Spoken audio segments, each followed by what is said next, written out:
नमस्कार। आज की बौद्ध कहानी है मन के पार।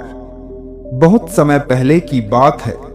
भारत के उत्तर पूर्व हिस्से में घने जंगलों और पहाड़ियों के बीच एक शांत और सुंदर बौद्ध मठ था। वहाँ एक वृद्ध बौद्ध संत अनुपज्य रहते थे। वे वर्षों से ध्यान साधना में लीन थे। वे मन की गहराइयों को पार कर चुके थे। एक दिन एक युवा भिक्षु आर्यदेव मठ में आए। उनका मन चंचल था, लेकिन भीतर कहीं गहरी जिज्ञासा भी थी।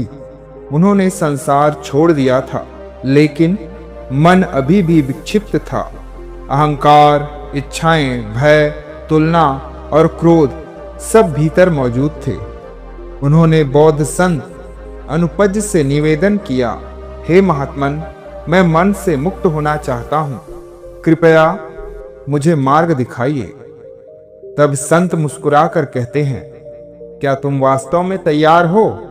तब भिक्षु आर्यदेव ने तुरंत उत्तर दिया, हाँ गुरुदेव, मैं हर कठिनाई को सहने को तैयार हूँ। बौद्ध संत ने उसे कहा, तो सुनो, मन को जीतने का कोई सीधा मार्ग नहीं है। मन को जीतना नहीं होता, बल्कि उसे पार करना होता है। उसके पार क्या है, वही जानना है। इसके लिए तुम्हें 7 दिन तक मौन रहना होगा, अकेले जंगल में, इस मठ से 3 कोस दूर उस पर्वत की गुफा में। वहां बस ध्यान करना, बिना किसी अपेक्षा के। और याद रखना, जो भी तुम्हारे भीतर उठे उसे केवल देखना है, उससे भागना नहीं है। फिर भिक्षु आर्यदेव ने बौद्ध संत को प्रणाम किया और उस गुफा की ओर चल पड़ा। पहले दिन उनका मन उन्हें छोड़ने को तैयार नहीं था। उसके मन में हजारों विचारों का तूफान चल रहा था, जैसे मैं यहाँ क्यों आया? क्या यह समय की बर्बादी है? क्या मैं वास्तव में मुक्त हो सकता हूँ? कभी अतीत की स्मृतियां आती, कभी भविष्य की चिंता। पर उसने उस संत की बात को याद रखा, जब उसने कहा था कि जब मन में इस तरह के विचार आए तो केवल उसे देखना है। दूसरे दिन जब रात को गुफा में अंधकार छाया, एक अजीब डर उनके भीतर समा गया, जैसे अगर कोई जानवर आ गया तो, अगर मैं बीमार पड़ गया तो। लेकिन उन्होंने खुद से कहा, यह भी एक विचार है, यह भी एक छाया है, मैं इसे देखता हूँ, बस देखता हूँ। धीरे धीरे डर की पकड़ ढीली पड़ने लगी। तीसरे दिन उन्हें अपने माता पिता की याद आई, बचपन की यादें, प्रेम की चाह, स्नेह की तलाश इत्यादि। इन विचारों ने उन्हें भावुक बना दिया। आंखों से आंसू बहने लगे। तभी उसे भीतर से एक आवाज उठी कि यह भी मन का एक रूप है, जिसे मोह कहते हैं। उन्होंने उस मोह को भी देखा, जैसे आकाश में बादल को देखा जाता है और फिर बादल चला जाता है, वैसे ही वह भी चला गया। चौथे दिन उसके जीवन में बीते कई घटनाएं याद आई, जहां लोगों ने उनका अपमान किया था, धोखा दिया था। भीतर एक आग सी जलने लगी। लेकिन भिक्षु आर्यदेव सतर्क थे। उन्होंने उस क्रोध को भी देखा, बिना प्रतिकार के, बिना प्रतिक्रिया के, और कुछ समय बाद वह क्रोध की अग्नि खुद ही बुझ गई। 5वें दिन कोई विचार नहीं आया, कोई भावनाएं नहीं उठी। सब कुछ सूना सूना सा लगा।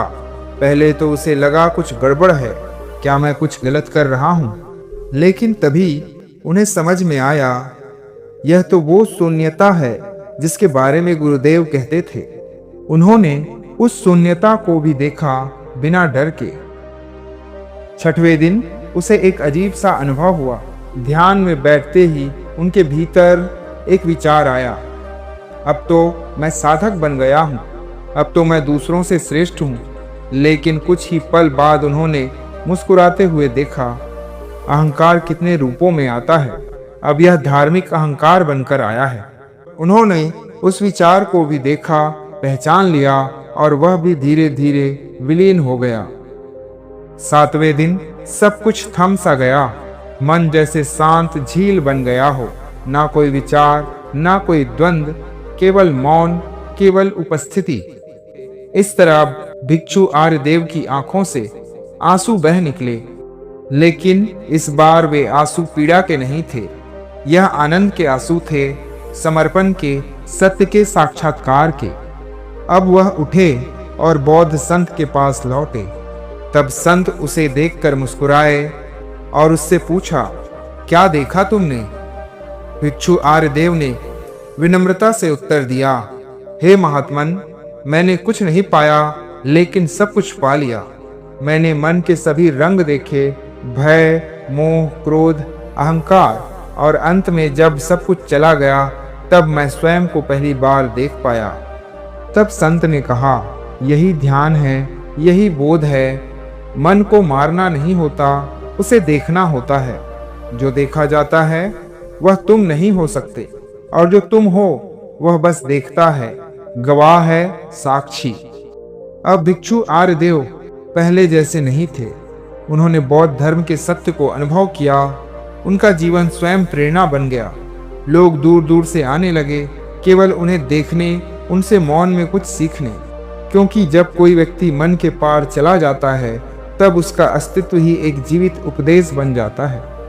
तो इस कहानी से यही शिक्षा मिली कि मन को समझो, उसे दबाओ मत, उसे देखो, उसे जियो, और तुम पाओगे मन के पार एक और संसार है, जहाँ ना शांति को खोजना पड़ता है, ना प्रेम को। वहाँ सब कुछ पहले से ही है। धन्यवाद। नमो बुद्धाय।